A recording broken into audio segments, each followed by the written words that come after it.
Hello students, আমি Nitish sir জ্ঞানজ্যোতি coaching সেন্টারের পক্ষ থেকে তোমাদের প্রত্যেককে জানাই আরো একবার স্বাগত। তো স্টুডেন্টস, আজকে আমি তোমাদের সঙ্গে যে বিষয়টি নিয়ে আলোচনা করব সেটা হচ্ছে CBCS fifth semester SSC political science suggestion নিয়ে 2024 এর।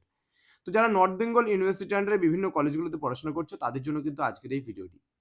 যারা এখনো আমাদের চ্যানেলটিকে সাবস্ক্রাইব করনি তারা অবশ্যই চ্যানেলটিকে সাবস্ক্রাইব করে পাশে থাকা বেল আইকন অল প্রেস করে রাখো, যাতে নেক্সট টাইম থেকে কোনো ভিডিও আপলোড করলে তার নোটিফিকেশন তুমি সবার আগে পেতে পারো।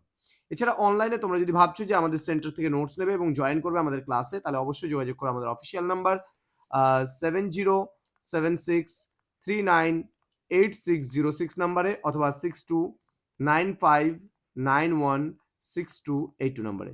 তোমাদের টোটাল কোর্স ফি দাঁড়াচ্ছে 499 টাকা, 4টা সাবজেক্টের পুরো প্যাকেজিং এর নোটস।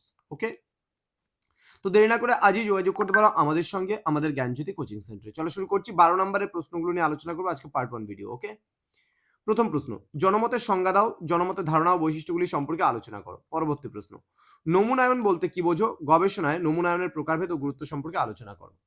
পরবর্তী প্রশ্ন, সাক্ষাৎকার বলতে কি বোঝো, সাক্ষাৎকার পদ্ধতির সুবিধা এবং অসুবিধাগুলি সম্পর্কে আলোচনা করো।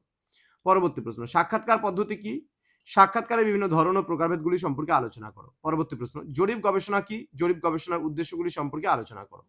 নেক্সট, ভোটদান গবেষণার ক্ষেত্রে অনুশাসনের সম্ভাবনা ও ফাঁদগুলি কি কি। নেক্সট, পরিমাণগত ও গুণগত তথ্য বিশ্লেষণের মধ্যে তুলনামূলক আলোচনা করো।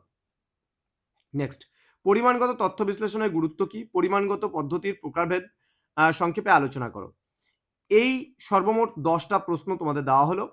এখান থেকে তোমরা যে 12 নম্বরের প্রশ্নগুলো দিয়েছি সেখান থেকে 100% কমন তোমরা পাবেই পাবে।